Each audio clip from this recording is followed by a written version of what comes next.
Assalamualaikum warahmatullahi wabarakatuh. Innal hamdalillah nahmaduhu wa nasta'inuhu wa nastaghfiruhu wa natubu ilaih wa min syururi anfusina wa min sayyiati a'malina may yahdihillahu fala mudilla lahu wa may yudlil fala hadiyalah. Asyhadu an la ilaha illallah wahdahu la syarikalah wa asyhadu anna Muhammadan abduhu wa rasuluh. Allahumma sholli ala Muhammad wa ala ali Muhammad. Qala ta'ala fil Qur'anil Karim. A'udzu billahi minasyaitonir rajim. Wal asr innal insana lafi khusr illa alladziina amanu wa 'amilus sholihati wa tawassaw bil haqqi wa tawassaw bis sabr. Al-ayat. Jamaah MAM yang dirahmati Allah, pertama mari kita panjatkan puji syukur kehadirat Allah Ta'ala atas limpahan rahmat, berkah, serta hidayahnya, sehingga kita diperjalankan oleh Allah tanpa kesulitan, kita bisa berkumpul di taman surga ini. Tak lupa salam dan sholawat senantiasa kita panjatkan kepada junjungan kita Nabi besar Muhammad Sallallahu Alaihi Wasallam, kepada keluarganya, sahabatnya, dan kita selalu pengikutnya hingga di akhir zaman. Bapak Ibu yang dirahmati Allah, pada pertemuan kali ini kita masih melanjutkan materi yang lalu, yaitu nasihat orang-orang soleh. Pada kali ini kami akan menyampaikan nasihat salafus saleh akan pentingnya ilmu. Sebagaimana di dalam MAM, kita untuk bisa haji atau umroh itu biasanya harus melalui tahapan. Tahapan awal itu yaitu ilmu. Karena apa? Amal itu akan tertolak kalau tanpa ilmu, ya. Maka akan mubadir atau muspro, ya. Di dalam kehidupan kita pun ilmu itu sangat penting, ya. Makanya kita perlu menasihati, ya, di dalam kehidupan kita ini. Maka perlunya kita berkumpul bersama orang-orang yang soleh agar kita mendapatkan nasihat. Di dalam ayat dan hadis itu berkaitan dengan ilmu, keutamaan itu banyak sekali. Sekarang kita ini akan membahas beberapa athar yang berisi nasihat dan keterangan pentingnya ilmu dan bagaimana kita harus mempelajarinya. Pertama yaitu dari nasihat Ali bin Abi Thalib radhiyallahu anhu, ya. Beliau ini adalah terkenal masalah ilmu. Dari keempat khalifah itu mungkin yang menjadi pintunya ilmu itu Sayyidina Ali. Beliau berkata, ilmu itu lebih baik daripada harta, ya. Ilmu akan menjagamu, sedangkan kamulah yang akan menjaga harta. Ilmu itu hakim yang memutuskan berbagai perkara, sedangkan harta adalah yang dihakimi. Telah mati para penyimpan harta dan tersisalah para pemilik ilmu. Walaupun diri-diri mereka telah tiada, akan tetapi pribadi-pribadi mereka tetap ada pada hati manusia. Nah, ini seperti apa yang disampaikan oleh Sayyidina Ali, bahwa ilmu itu lebih baik daripada harta. Makanya mengutamakan ilmu dulu, ya, daripada harta. Kan harta itu nanti akan bisa habis. Misalnya kita saat hidup punya harta banyak, tapi tanpa memperhatikan anak kita itu untuk thalabul ilmi, nanti harta itu akan habis. Berbeda kalau kita mengutamakan ilmu, ya. Insya Allah nanti harta pun bisa bertambah, karena anak-anak kita punya ilmu sehingga bisa mencari rezeki yang lebih banyak daripada harta kita. Itu, ya, dan ilmu pun akan menghakimi, ya. Sebagaimana yang disampaikan oleh Sayyidina Ali yang ada di dalam buku Adabud Dunya Waddin, ini di halaman 48. Kemudian nasihat yang kedua adalah dari Abdullah bin Mas'ud radhiyallahu anhu, bahwasanya beliau itu apabila melihat para pemuda giat mencari ilmu, biasanya kan ada yang zaman dulu itu kalau Rasulullah kemana-mana itu selalu diikuti oleh rombongan yang untuk menuntut ilmu. Nah, ini dari Abdullah bin Mas'ud radhiyallahu anhu, itu beliau berkata, selamat datang wahai sumber-sumber hikmah dan para penerang kegelapan. Walaupun kalian telah usang pakaiannya, tetapi hati-hati kalian tetap baru. Kalian tinggal di rumah-rumah untuk mempelajari ilmu. Kalian adalah kebanggaan setiap kabilah. Jadi kita ini kalau bisa menjadi orang yang selalu mengejar ilmu.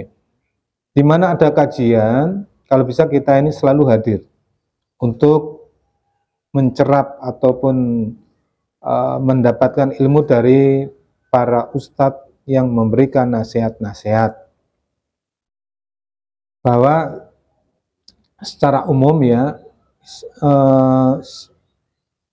kita ini sibuk, tetapi kalau bisa ya kesibukan kita itu mencari ilmu, bisa dimanfaatkan. Kalau bisa rumah kita ini juga dimanfaatkan untuk mudzakarah, mengulang pelajaran yang telah didapatkan ya. Misalnya kita ngaji ini, kalau bisa kita di rumah itu punya kelompok kecil ya. Kelompok kecil bisa murojaah, mengulang, mempelajari apa yang disampaikan oleh di majelis-majelis itu. Bisa juga sama istri kita misalnya, sama anak-anak kita mengadakan mudzakarah. Seperti itu, sehingga kemanfaatannya itu akan, kita sering murojaah itu ya nanti akan semakin paham. Dan Allah akan memunculkan hikmah-hikmah baru, pemahaman baru yang semakin kuat. Makanya perlunya kita itu mengulang. Dalam Islam itu selalu dikunyah, diulang-ulang, nggak ada jemunya. Berbeda kalau kita menikmati dunia. Menikmati dunia itu nanti hanya berapa kali kita ini akan sudah bosan. Tapi kalau dengan ilmu, insya Allah semakin nikmat. Nah, itu yang terjadi kalau kita mempelajari ilmu ya. Makanya benda itu akan usang, tapi ilmu itu tidak akan usang. Nah, kemudian nasihat yang ketiga dari Mu'adz bin Jabal radhiyallahu anhu, beliau berkata, pelajarilah oleh kalian ilmu, karena sesungguhnya mempelajarinya karena Allah adalah khosyah ya. Mencarinya adalah ibadah, mempelajarinya dengan mengulangnya adalah tasbih, membahasnya adalah jihad, mengajarkannya kepada yang tidak mengetahuinya adalah sedekah, memberikan kepada keluarga adalah pendekatan diri kepada Allah, karena ilmu itu menjelaskan perkara yang halal dan haram, menara jalan-jalan ahlul jannah, dan ilmu itu sebagai penenang di saat was-was dan bimbang, yang menemani di saat berada di tempat yang asing, dan yang akan mengajak bicara di saat sendiri, sebagai dalil yang akan menunjuki kita di saat senang dan bersyukur, di saat tertimpa musibah dengan sabar, senjata untuk melawan musuh, dan akan menghiasnya di tengah-tengah sahabat-sahabatnya. Ini ya, luar biasa ya. Ini dari Mu'adz bin Jabal, terkenal sahabat ini ya. Mempelajari ilmu itu kita bisa mengambil ya, mempelajari karena Allah itu khosyah ya. Kemudian mencari itu ibadah. Kalau kita mencari itu termasuk ibadah ya. Sehingga kalau kita menuntut ilmu itu dimudahkan nanti masuk surga. Kemudian mempelajari, mengulang itu tasbih. Jadi pengulangan ilmu sama dengan tasbih. Kemudian mengajarkan kepada yang tidak mengetahui adalah sedekah. Kita ini sedekah. Maka orang mati pun ketika pengen hidup itu hanya pengen sedekah. Sedekah, maka sedekah ilmu itu luar biasa ya. Termasuk 7 amalan yang kita harus ucapkan setelah kita mati ya. salah satunya itu ilmu. Makanya kalau bisa alumni SHU MHM itu kalau bisa ya punya 7 amalan lestari itu, yaitu misalnya membuat rumah tahfidz ataupun apalah sedekah tanah wakaf untuk musola, untuk taklim. Ya kita bisa wujud kalau ini nyumbang tegel apa saja, ini termasuk sedekah. Tapi luar biasa itu kalau bisa ilmu, nggak usah jauh-jauh, anak cucu kita ya, putu-putune ADW itu ya kita pelajari Al-Fatihah saja lah. Al-Fatihah kan penting ya, kita Al-Fatihahnya bagus, sudah pokoknya tidak salah, karena sholat itu Al-Fatihah itu wajib tidak? Rukunnya kan. Kalau kita tidak sesuai dengan kaidah dalam syariat untuk menunaikan ya bahasanya kacau, bahasa Al-Fatihahnya ya tidak sah nanti kalau kita tidak bersungguh-sungguh untuk belajarnya ya. Nah ini contohnya itu, kita nggak usah jauh-jauh ya. Makanya tadi saya sampaikan dari Mu'adz bin Jabal radhiyallahu anhu luar biasa ya, mempelajari ilmu karena Allah itu qasiyah. Kemudian mencari ilmu itu ibadah. Ya, mempelajari itu adalah tasbih, pengulangan itu tasbih. Kemudian membahasnya itu jihad. Kita membahas ini termasuk jihad. Terus dan mengajarkan itu sedekah. Kemudian kepada keluarga yang adalah pendekatan diri kepada Allah. Karena apa? Ilmu itu perkara yang halal dan haram. Maka menara jalan-jalan al-jannah. Jadi ilmu itu ya menara untuk menuju jannah ya. Dan ilmu itu sebagai penenang. Betul enggak kalau ilmu menjadi penenang? Iya kan? Karena kita tahu. Kalau kita tidak tahu ilmunya itu was-was, gundah, bagaimana. Misalnya kita ya seperti dalam dunia saja yang nyata ya. Kalau kita punya PR nggak bisa punya ilmunya ya, mau ketemu gurunya takut, was-was ya kan. Tapi kalau kita memahami dengan ilmu itu benar-benar sudah faqih, ya kita akan tenang, tidak was-was. Kemudian sebagai dalil yang menjuluki kita di saat senang itu bersyukur ya. Saat tertimpa musibah barang itu kalau dengan ilmu, insya Allah nanti kita akan bahagia ya. Kita tetap selalu bersyukur. Nah ini luar biasa ya. Nasihat dari siapa tadi? Mu'adz bin Jabal ya, ini sering dipakai nama-nama di madrasah karena pengen meniru beliau yang dalam ilmunya ya.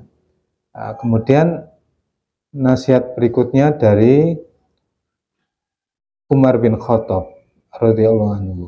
Beliau itu berkata ya, sesungguhnya seseorang keluar dari rumahnya dalam keadaan dia mempunyai dosa-dosa seperti gunung Tihamah. Akan tetapi apabila dia mendengar ilmu, yaitu mempelajari ilmu dengan menghadiri majelis ilmu, kemudian dia menjadi takut. Setelah mendapatkan ilmu itu kan jadi takut. Seperti ini sebenarnya kan pengalaman dari beliau ya. Pengalaman Umar bin Khattab. Umar bin Khattab itu dulu beringas, termasuk mungkin orang-orang yang terkenal di Mekah itu tidak ada yang berani, preman mungkin ya, karena anaknya sendiri aja dibunuh kan. Nah, itu tetapi setelah mendapatkan ilmu pertama dari mendengarkan lantunan adindanya membaca Al-Quran, nah ini terus pulang itu ya menjadi bersih, kemudian berubah berhijrah ya, sampai ini kan ditunggu ya.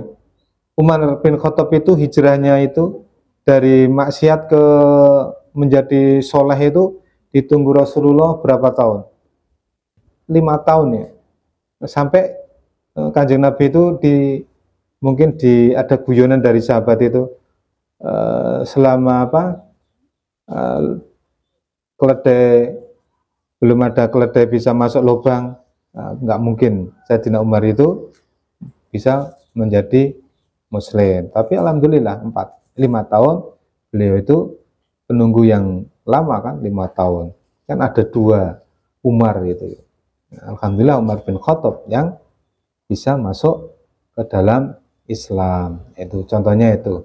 Jadi kalau kita ini mencari ilmu itu ya pulang akan menggugurkan dosa-dosa kita kalau kita takut karena Allah. Nah, ini nasihat dari Sayyidina Umar bin Khattab ya. Kemudian yang kelima dari Abu Darda radhiyallahu anhu, beliau berkata, sungguh aku mempelajari satu masalah dari ilmu lebih aku cintai daripada sholat malam. Nah, betul kan? Jadi ini di dalam hadis kan juga disebutkan ya, kita ini mungkin hanya sebentar mengkaji ilmu itu lebih baik daripada kita sholat semalam suntuk. Kalau kita mempelajari ilmu dan jadi mendapatkan hidayah. Nah ini ya, bukan berarti kita meninggalkan sholat malam ya, tetapi menunjukkan bahwa mempelajari ilmu sangat besar keutamaannya, kemanfaatannya untuk umat itu ya. Nah, kemudian ini yang terakhir ini kan, saya kemarin juga 6 ya, 6 nasihat dari para salafus saleh ya. Ke-6 ini dari Hasan Al-Basri rahimahullah. Beliau ini bukan sahabat ya, tapi tabi'in. Tapi beliau luar biasa ini, terkenal sekali beliau itu. Ingat nggak cerita muslimnya orang Yahudi itu yang punya rumah di atasnya, punya rumah di atas, tapi kotoran comberannya itu mengalir ke rumah beliau ya, sampai berpuluh bulan mungkin, atau mungkin bisa tahunan ya, berpuluh bulan. Tapi beliau Hasan Al-Basri itu tidak pernah menyinggung, tapi suatu ketika sakit atau mungkin dikunjungi ya, Hasan Al-Basri itu dikunjungi oleh orang Yahudi itu. Saat masuk ke rumahnya itu opiak istilahnya kalau orang Jawa itu, iku ambune ora enak gitu, ambune kok rapat wangi. Terus bagaimana sikap Hasan Al-Basri bagaimana? Apa terus wah gue jelas jenengan? Nah, tidak, cuma diceritakan biasa saja, coba aja diperiksa, monggo ditelusuri. Wah, sama orang Yahudi itu ditelusuri, kaget dia tuh, wah ternyata seko comberane pengeluaran dari rumah tanggaku. Nah, masuk ke rumahnya Hasan Al-Basri, terus ditanya, sampun pinten dinten ini? Tidak hanya harian, mungkin puluhan, mungkin tahunan ya. Terus akhirnya menyebabkan orang Yahudi dari masuk Islam karena kebaikan. Nah itu, ini luar biasa ya, sungguh mempelajari. Hasan Al-Basri menyampaikan, sungguh aku mempelajari satu bab dari ilmu, lalu aku mengajarkannya kepada seorang muslim di jalan Allah, yaitu mempelajarinya dan mengajarnya semata. Lebih aku cintai daripada aku mempunyai dunia seluruhnya. Jadi ini nasihat dari Hasan Al-Basri. Ternyata kita ini, daripada kita mencari harta untuk membuat kita kaya, tapi beliau itu lebih suka untuk menerima ilmu dan mengajarkan. Nah, luar biasa ya, itu dari Hasan Al-Basri rahimahullah, itu luar biasa. Maka nasihat 6 nasihat ini monggo kita cermati. Dari pertama tadi dari siapa? Dari Sayyidina Ali, bahwa ilmu itu lebih baik daripada harta. Nah itu, ilmu itu akan menjaga harta kita. Berbeda kalau kita meninggalkan harta ya. Kemudian dari Abdullah bin Mas'ud, beliau melihat pemuda-pemuda yang berduyun-duyun menuntut ilmu di majelis-majelis ilmu, itu adalah sumber-sumber hikmah dan penerang kegelapannya. Walaupun pakaian kita usang, tapi ilmu itu tidak akan usang, tetap baru, jiwanya tetap baru. Kemudian nasihat Yang ketiga tadi dari Mu'adz bin Jabal, luar biasa, yaitu kita mempelajari ilmu itu karena Allah itu dikatakan khosyah, kemudian mencarinya itu ibadah, mempelajari, mengulang-ulang itu kita bertasbih, membahas, mengkajinya itu adalah jihad, mengajarkannya yang tidak mengetahui adalah sedekah, memberikannya kepada keluarganya adalah pendekatan diri kepada Allah, taqarrub Allah, karena ilmu itu menjelaskan perkara halal dan haram. Kemudian ilmu itu menjadi menara jalan-jalan ke para ahlul jannah. Ilmu itu sebagai penenang di saat kita was-was, gundah gulana. Ini dari nasihat dari siapa? Mu'adz bin Jabal. Kemudian yang keempat dari Umar bin Khattab, itu bagian kalau kita keluar rumah, kemudian kita ini menjadi pendosa, tetapi setelah bermajlis itu akan bersih karena kita berhijrah. Kemudian selanjutnya yang kelima yaitu dari Abu Darda, sungguh aku mempelajari satu masalah dari ilmu itu aku cinta daripada sholat malam, tapi bukan berarti meninggalkan sholat malam ya, tetapi mengkaji itu lebih mulia satu ilmu itu, maka seseorang itu akan diangkat derajatnya karena ilmunya. Kemudian ada 6 ini ya, dari Hasan Al-Basri ya, itu tadi sungguh mencari ilmu itu jadi satu sebab dari ilmu aku mengajarnya kepada seorang, itu mempelajari dan mengajarkan. Maka setiap muslim itu harus mempelajari dan mengajarkan ya, tidak hanya mempelajari tok berhenti, tapi harus mengalir, ilmu itu harus mengalir ya. Maka kalau kita sudah punya taklim begini, nanti mengajarkan kepada yang lain. Nah, itu 6 nasihat dari para salafus saleh. Dan kita ingat sekali lagi, dalam memahami Al-Quran dan Sunnah, kita ini harus sesuai dengan pemikiran para sahabat ya, bukan pemikiran kita sendiri, karena akal itu tidak boleh menjadi imam ya, harus jadi makmum Quran dan Sunnah ya. Kebanyakan kan kalau orangnya akal menjadi mahkotanya, menjadi pimpinannya, nanti akan terjadilah liberal itu, Islam liberal dan teman-temannya. Mungkin itu dari saya. Semoga ini menjadi sumber kita di dalam MHM. Itu motivasi Haji Mandiri itu yang pertama itu adalah taklim, berbagi ilmu. Syarat pertama kita supaya dimudahkan, didekatkan, itu harus membekali ilmu kita. Dengan ilmu itu insya Allah nanti akan dimudahkan segalanya. Amal tanpa ilmu akan tertolak. Diingat jadi catatan ya, amal tanpa ilmu itu akan tertolak. Jadi muspro mubadir. Sering saya gambarkan seperti orang menyembelih. Menyembelih itu tanpa ilmu, sama-sama dagingnya bisa dimakan, dibumbui, sama rasanya, tapi beda halal haramnya. Itu. Demikian apa yang saya sampaikan, semoga bisa menjadi manfaat dan keberkahan kepada kita sekalian. Semoga nanti kita tingkatkan. Ini menjadi jalan kita mendekatkan kita kepada Baitullah ya. Kita melangkah di sini itu insya Allah nanti akan mengulang-ulang kita ke Baitullah, tidak akan jemu. Kita akan mengulang selalu menunaikan umroh ke umroh berikutnya, menjadi penghapus dosa dan kemiskinan. Itu dari saya, kurang lebihnya mohon maaf. Akhirul kalam, wassalamualaikum warahmatullahi wabarakatuh.